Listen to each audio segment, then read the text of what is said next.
Assalamualaikum warahmatullahi wabarakatuh. Perkenalkan, kami dari kelompok 7. Kami ingin mempresentasikan analisis literasi digital mahasiswa dalam kehidupan sehari-hari. Sebelumnya, perkenalkan kelompok kami. Yang pertama ada Prima Tamima, yang kedua ada saya sendiri, Sarah Aulia, lalu ada Talita Raina, dan ada Syalwa Alia Putri. Oke, baik. Selanjutnya ada latar belakang. Perkembangan teknologi digital sangat memengaruhi aktivitas pendidikan tinggi. Mahasiswa intensif menggunakan internet rata-rata lebih dari 5 jam per hari via smartphone. Namun, banyak yang belum pernah mengikuti pelatihan literasi digital formal. Meski percaya diri menggunakan aplikasi digital, tergolong sedang hingga tinggi. Sebagian masih kesulitan membedakan informasi valid dan hoax. Tidak ditemukan hubungan signifikan antara jenjang pendidikan dan kepercayaan diri digital. Kondisi ini menunjukkan perlunya program pelatihan literasi digital yang terstruktur agar mahasiswa dapat memanfaatkan teknologi secara optimal, kritis, dan bertanggung jawab. Oke, selanjutnya ada metodologi. Yang pertama, pendekatan dan jenis penelitian. Penelitian ini menggunakan metode deskriptif kuantitatif dengan pendekatan survei untuk memperoleh gambaran empiris terkait kebiasaan penggunaan internet, literasi digital, dan persepsi mahasiswa terhadap pentingnya penguasaan teknologi digital dalam pembelajaran. Data dikumpulkan secara daring melalui kuesioner Google Form dalam jangka waktu tertentu dengan jumlah responden yang ditentukan.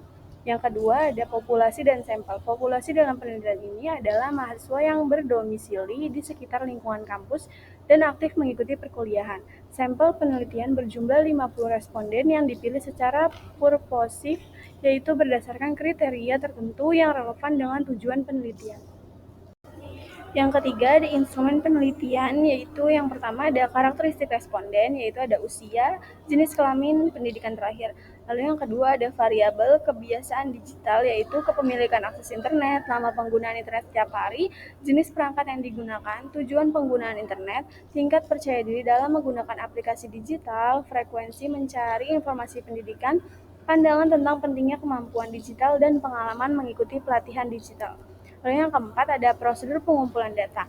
Pengumpulan data dilakukan dalam 3 hari pada bulan Juni 2025. Link kuesioner dibagikan melalui grup WhatsApp mahasiswa dan media sosial pribadi. Lalu yang terakhir, yang kelima ada teknik analisis data. Data dianalisis menggunakan metode statistik deskriptif dan inferensial, yaitu statistik deskriptif, frekuensi, persentase, mean, median, modus, dan simpangan baku. Lalu yang visualisasi ada tabel distribusi frekuensi dan diagram batang. Yang ketiga ada uji hubungan, yaitu korelasi sederhana antara tingkat pendidikan terakhir dan tingkat percaya diri menggunakan aplikasi digital. Data diolah dengan bantuan perangkat lunak SPSS. Selanjutnya ada karakteristik responden, yang dimana melibatkan 50 mahasiswa aktif yang berdomisili di sekitar kampus. Usia responden berkisar antara 18 sampai 25 tahun dengan rata-rata 19,58 tahun dan mendapatkan median 19 tahun, modusnya 19 tahun dan simpangan bakunya 1,444 yang menunjukkan bahwa mayoritas berada pada tahap akhir remaja menuju dewasa muda. Berdasarkan jenis kelamin, responden didominasi perempuan yaitu 80% dibanding laki-laki yaitu 20%. Dari segi pendidikan terakhir, mayoritas lulusan SMA atau SMK yang mendapat 84%, disusul pada sarjana ada 12% dan diploma 4%, yang menunjukkan sebagian besar masih berada dalam tahap awal pendidikan tinggi. Lalu ada kebiasaan penggunaan internet, statistik deskriptif penggunaan internet mahasiswa. Ada 68% menggunakan internet lebih dari 5 jam per hari. Lalu ada 98% mempunyai akses internet. 98% menggunakan handphone atau smartphone. Lalu untuk tujuannya itu untuk menggunakan e-learning, mencari informasi, untuk berkomunikasi, serta untuk mencari hiburan atau menggunakan sosmed. Selanjutnya itu ada penjelasan untuk lama penggunaan internet setiap hari. Sebagian besar mahasiswa menggunakan internet lebih dari 5 jam per hari. Nah, hal ini tuh ditunjukkan oleh nilai rata-rata sebesar 2,62. Untuk median 3 dan modus 3. Untuk kategori 3 itu sama dengan lebih dari 5 jam. Untuk penyebaran data tidak terlalu besar dengan standar deviasi 0,602, yang berarti selisih waktu penggunaan antar mahasiswa relatif sangat kecil. Nah, ini tuh mencerminkan bahwa internet telah menjadi bagian penting dalam kehidupan sehari-hari mahasiswa.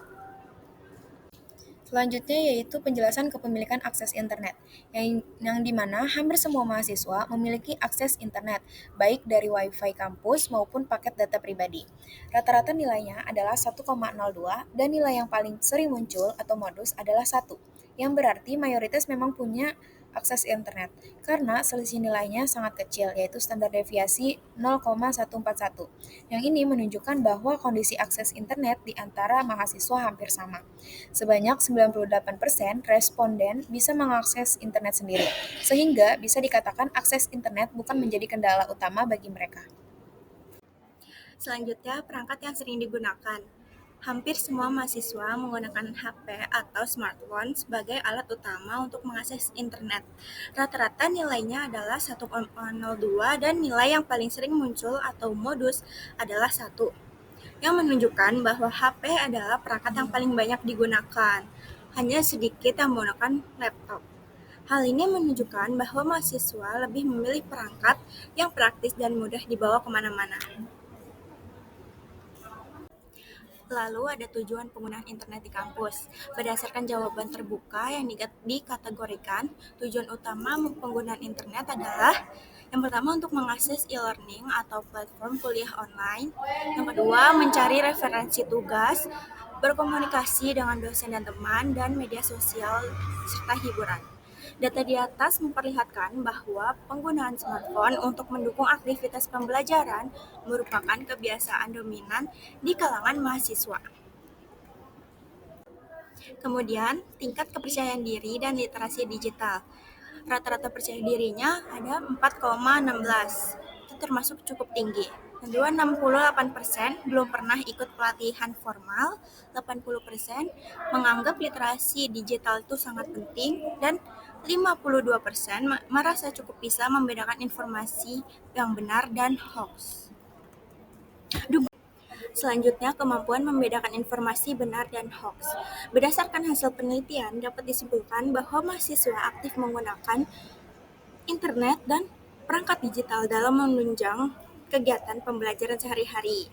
Tingkat kepercayaan diri mereka dalam mengoperasikan aplikasi digital umumnya berada pada kategori yang cukup tinggi, meskipun sebagian besar belum pernah mengikuti pelatihan literasi digital secara formal. Hal ini menunjukkan adanya kebutuhan akan program pelatihan yang lebih merata dan terstruktur.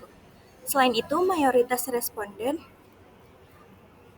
memandang bahwa literasi digital merupakan keterampilan penting yang perlu dimiliki untuk mendukung aktivitas akademik secara efektif, kritis, dan bertanggung jawab.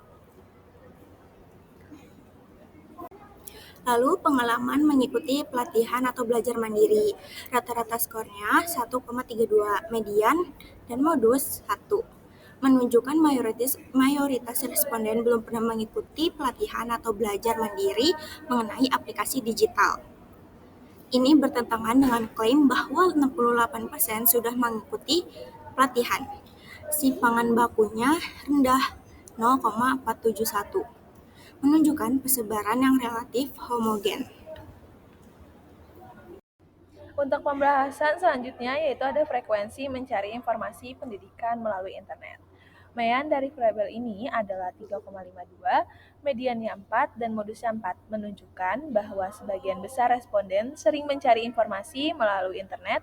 Nilai simpangan baku yang relatif tinggi yaitu 0,931 menunjukkan adanya variasi frekuensi antar responden. Dengan sebaran jawaban dari jarang hingga sangat sering, range-nya itu adalah 4.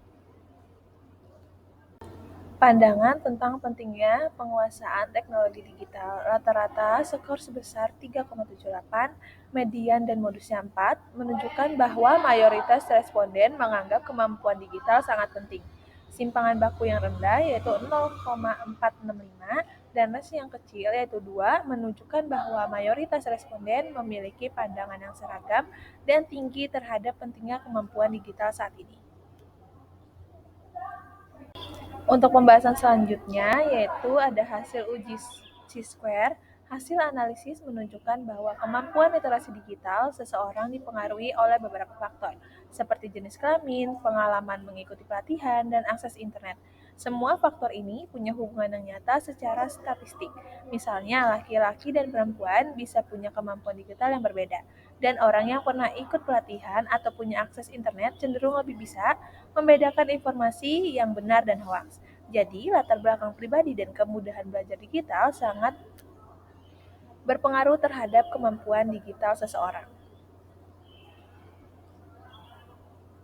Untuk kesimpulannya, berdasarkan hasil penelitian, dapat disimpulkan bahwa mahasiswa aktif menggunakan internet dan perangkat digital dalam menunjang kegiatan pembelajaran sehari-hari. Tingkat kepercayaan diri mereka dalam mengoperasikan aplikasi digital umumnya berada pada kategori cukup tinggi. Meskipun sebagian besar belum pernah mengikuti pelatihan literasi digital secara formal, hal ini menunjukkan adanya kebutuhan akan program pelatihan yang lebih merata dan terstruktur. Selain itu, mayoritas responden memandang bahwa literasi digital merupakan keterampilan penting yang perlu dimiliki untuk mendukung aktivitas akademik secara efektif, kritis, dan bertanggung jawab. Lalu ada rekomendasi. Yang pertama, kampus perlu mengadakan pelatihan literasi digital secara rutin. Lalu yang kedua, edukasi literasi informasi agar mahasiswa lebih kritis terhadap hoaks. Lalu yang terakhir, sediakan modul digital dan layanan pendampingan dan juga pastikan akses internet di kampus itu stabil dan juga merata. Sekian presentasi dari kelompok kami, kurang lebihnya mohon maaf. Wassalamualaikum warahmatullahi wabarakatuh.